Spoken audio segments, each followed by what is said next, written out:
Hey everyone, welcome back to the channel.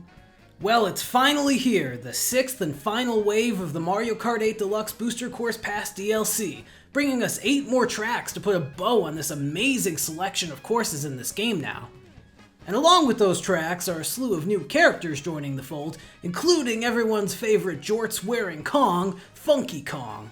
Of course, along with Pauline, Diddy Kong, and Peachette. And to celebrate this conclusion of Mario Kart 8 tracks being released, we of course have to rank these 8 tracks from worst to best, in my opinion anyways. And with that, let's go! Starting things off at number 8, we have Madrid Drive, a track from Mario Kart Tour where you're drifting through the streets of Madrid, navigating various landmarks throughout the city. And of course, like most of the other Mario Kart Tour tracks that have made its way to this DLC, each lap is different than the last to spice things up. You start off going through a giant plaza where Sleeping Wiggler awaits you, and before you know it, you're weaving your way through an art museum with a giant piranha plant trying to disguise itself as a painting. Then on the second lap, you revisit the plaza where that giant Wiggler is no longer taking a power nap, it is now charging through the plaza. You then drive through a park where you'll then glide over some water and through some fountains that are spouting water into the air. And this all culminates with a trip through a soccer stadium where Goombas in wind-up boots are kicking giant soccer balls back and forth across the stadium. Madrid Drive has a lot of interesting things going on, but compared to the rest of the tracks in this wave, it unfortunately takes the bottom spot. Next at number 7 we have Roma-Vanti, another track that was originally on Mario Kart Tour that has you taking a drive through the streets of Rome. You start off by making your way up the Colosseum, which is definitely the coolest aspect in any track that would be based on Rome. Next, you'll find yourself on a street that has a couple rocky wrench moles peeking their head out of a couple sewer grates, where if you catch them at the right time, you can do a little trick off the top of their head. The next lap has you continuing to weave through the streets of Rome, and eventually has you make your way through a part that will lead you to the last lap where you go through the Colosseum once again. Only this time at the bottom where there are 2 chain chomps that have been making the road their late night snack. You then circle back to where the rocky wrench moles were, only this time you can take a ramp into the air and fly through some ring of fuzzies to grab some coins before finishing up this track. Now at number 6, it's time to take a look back at Mario Kart Wii with Daisy Circuit.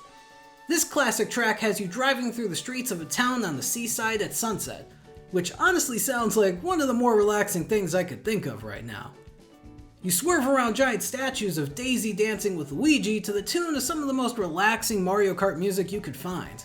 And hey, if you want to change it up, instead of driving on the street, you can even get on the sidewalk on the side of the road. You can also take a stairway through a building and glide through the sunset skies to get a stunning view.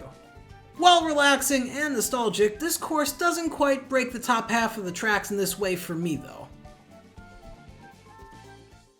Coming in at number 5, we have Piranha Plant Cove. Right away, I love the themes of this track. Between the submerged ruins of a presumably ancient piranha plant civilization to the eel-infested ship graveyard that you have to navigate through. And being a track that originates from Mario Kart Tour, we of course have 3 different paths for each lap.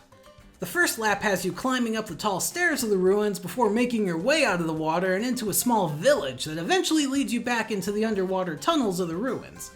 Then on the second lap, you'll be bobbing in and out of the water as you make your way through more of the ruins until you encounter some giant thwomps that'll attempt to squash you.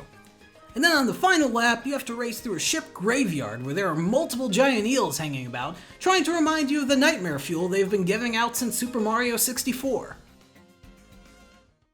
Next at number 4, we have Rosalinas Ice World, which was originally in Mario Kart 7 on the Nintendo 3DS. And as someone who has played and loved both of the Mario Galaxy games, I'm a sucker for any reference this track wants to throw out there. Whether it's that the planet out in the distance resembles the Gateway Galaxy, or the fact that the underwater sections feel like the Cosmic Cove Galaxy, or that there's an observatory right at the start of the track. Anyways, at the start, you navigate an icy ridge where if you aren't careful, you could end up falling off the narrow path. You then encounter an icy lake where you can either land on the frozen top of said lake where there are snow-covered domes and penguins sliding all around, or you can take a dip in the water and navigate the track from below. This leads to an icy fork in the road where one side has some boost pads, but the risk of having to drift on a more narrow path. While this is a fun track to play, and while it does definitely hit at the nostalgia in my brain, Rosalina's Ice World still doesn't quite break the top 3. Now at number 3, we have Bowser's Castle 3 from Super Mario Kart on the Super Nintendo. Now of course, being a track that was originally in the very first Mario Kart game, Bowser's Castle 3 has definitely gotten a significant visual upgrade to first its appearance in Mario Kart Tour, and then here to Mario Kart 8 as well. And this track is just in-your-face lava and heavy metal, as it's a non-stop track across perilous paths that have plenty of pits of lava and giant swamps that look to crush the drivers or at least get in their way. There's also a pretty cool anti-gravity section that sees you driving up a lake of lava as you look to navigate this castle. My only holdup with this track is how quickly it's over, and that's why it ultimately gets the number 3 spot. At the runner-up spot at number 2, we have DK Mountain, the classic track that originally appeared in Mario Kart Double Dash on the GameCube and has made many appearances in subsequent Mario Kart games since. And this one felt inevitable. DK Mountain is such an iconic track. You start things off getting blasted out of a DK cannon barrel towards the top of a very angry volcano that probably just stubbed its toe or something. But anyways, you begin navigating your way back down the mountain, doing tricks off of ramps down this bumpy, rocky path. You then have to weave your way down the winding roads of the mountain as giant boulders constantly come crashing down the track. It all wraps up with a rickety bridge that you can do some tricks off of if you're feeling risky enough. DK Mountain was an absolute joy to revisit in Mario Kart 8, but there was one track that was just a little bit better. And at the top spot, we of course have Rainbow Road from Mario Kart Wii. And while this might not be my personal favorite of the Rainbow Roads, I have to admit, it might be one of the coolest. Between the star bits that are flowing through the track, or the absolutely epic music that accompanies this course, it's hard not to get hyped when racing through this one. Whether you're getting flung by a launch star from one section of the Rainbow Road to the other, or you're doing tricks off of the various half pipes, or you're just drifting across the winding Rainbow Roads, it's just one of the most fun tracks to play through in the entirety of the game. I also love how they brought back that when a player falls off the track, they'll just start burning up in the atmosphere before Lakitu grabs them and brings them back up to the course, just like in the original Wii version. But all in all, this Rainbow Road feels like a very fitting end to these wave of tracks that have been coming to Mario Kart 8. It's sad to see this DLC end, but now we get to look forward and speculate to what's next for Mario Kart.